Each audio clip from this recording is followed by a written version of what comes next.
Vem aqui, me diz uma coisa. Quantas autoras negras você já leu?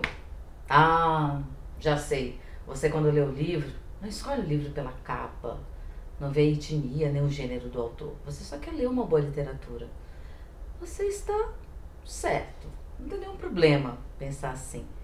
Mas será que o nosso gosto literário, as nossas escolhas por autores e autoras não tem nenhuma influência?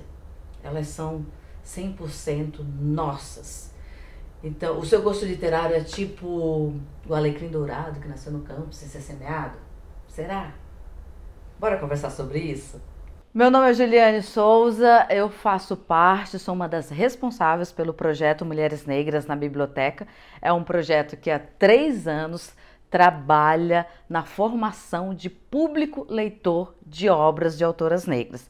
E a gente também reivindica com que essas obras estejam e façam parte dos acervos das bibliotecas públicas, principalmente. Sim, minha gente, essas obras das autoras negras não estão nos acervos das nossas bibliotecas e a gente precisa pensar sobre isso. A partir de hoje, aqui nas redes sociais do Sesc Ipiranga, no IGTV, no YouTube, nós apresentamos a você a websérie Quantas Autoras Negras Você Já Leu?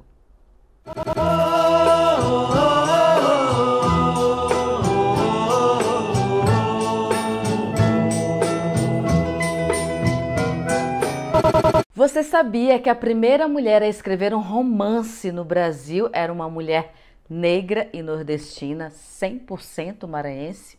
Foi ela, minha gente, que escreveu o primeiro romance abolicionista do nosso país, isso no século XIX. Eu estou falando de Maria Firmina dos Reis. E este aqui é o seu romance, Úrsula e Outras Histórias.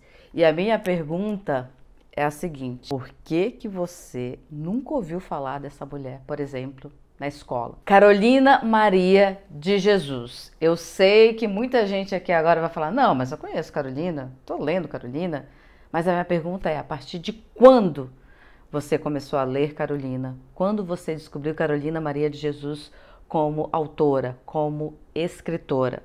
Você sabia, por exemplo, que o primeiro livro dela, Quarto de Despejo, foi best-seller no ano de 1960? Que ele foi traduzido para 14 idiomas e que ele está entre os livros brasileiros mais vendidos fora do Brasil? Você sabia que Carolina Maria de Jesus e Clarice Lispector, elas eram brothers? Isso mesmo, Clarice Lispector, A Moça dos Laços de Família, A Paixão Segundo GH, A Hora da Estrela. Chorei que quase morri, com aquela situação miserável de Macabeia, coitada. De quem você mais ouviu falar? Ou melhor, de quem você ouviu falar? De Carolina ou de Clarice? De Clarice, óbvio. Por exemplo, Clarice, ela esteve comigo em praticamente toda a minha trajetória como uma pessoa leitora. Já a Carolina já foi uma leitura mais recente, foi uma descoberta mais recente. Por que isso acontece? Por que você, como leitor, como leitora, como brasileiro, como brasileira, nunca ouviu falar dessas autoras, desses autores?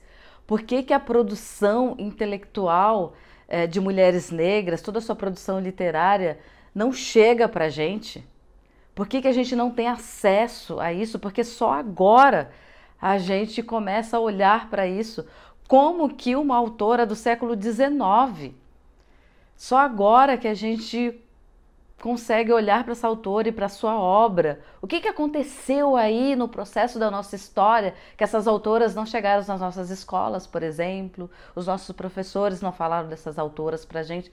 O que que aconteceu de fato? Você não acha muito estranho um país como o nosso, onde a maior parte da população é declarada negra, entre negros e pardos? Nós somos a maior parte da população, né? Mais de 54% da população deste país, ela é negra. Não é muito estranho toda a produção dessas autoras não chegarem para a gente, ou simplesmente as pessoas falarem assim, nossa, mas eu acho que não tem autora negra, né?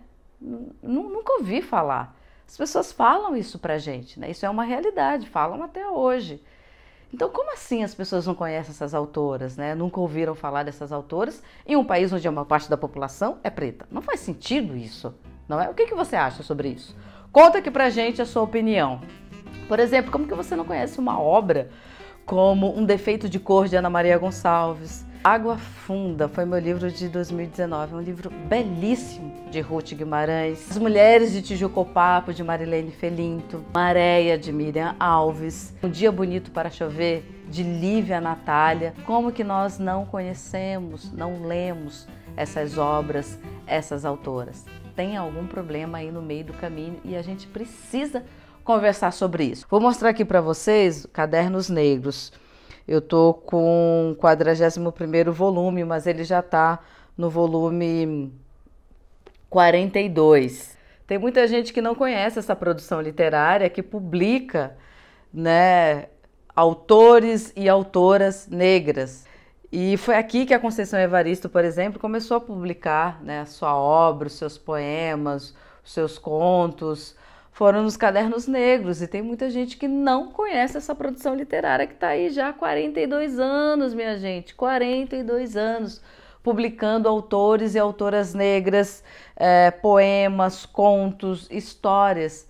Serão 12 episódios aqui no IGTV, no YouTube, com autoras, escritoras, poetas, abordando temas como o perigo de uma história única, o acesso, a importância do acesso à narrativa de mulheres negras, escritoras do século XIX, romancistas, literatura infantil.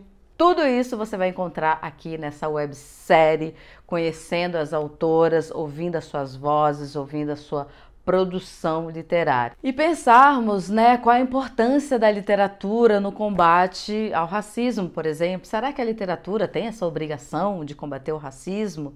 Por quê? Vamos refletir sobre isso, a gente não sabe. O que muda na sua vida, por exemplo, quando você lê uma autora negra? Vai fazer alguma diferença na sua vida? Vamos pensar juntos. Pode fazer, como não pode fazer, não sei. Eu desconfio que vai fazer muita diferença na sua vida, e eu desconfio também que a literatura, ela constrói uma narrativa, ela constrói estereótipos também, ela constrói uma imagem. Se a gente parar para pensar, né, quantos livros nós não já lemos de autores brancos e autoras brancas em que pessoas negras aparecem sempre em situações subalternas, né? E também não tem nome nem sobrenome. É o escravo, ou é a negrinha, ou é o mulato, a mulata. Não tem humanidade. Então, quando você vai ler uma obra de uma autora negra, você vai encontrar os personagens negros e os personagens brancos também. Todos têm humanidade, todos têm nome, têm sobrenome, têm subjetividade, têm desejos, têm desafios. Então isso é fundamental para a gente construir uma outra imagem da nossa população negra, porque a literatura constrói essas imagens, né?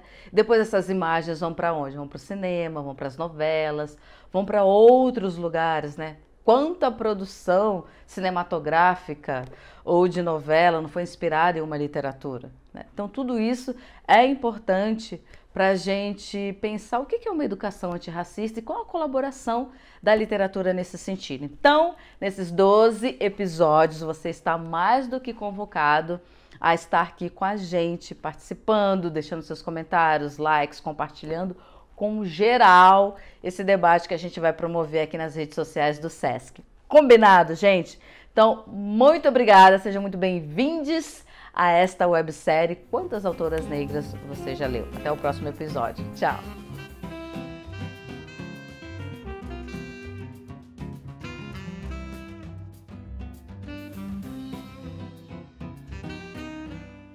Se não lemos todos os passos criativos de uma nação, estamos lendo uma nação em pedaços. Estamos lendo uma nação incompleta.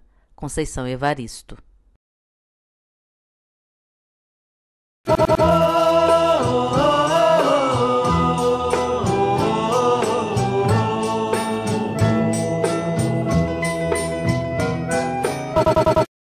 Já parou para pensar sobre isso?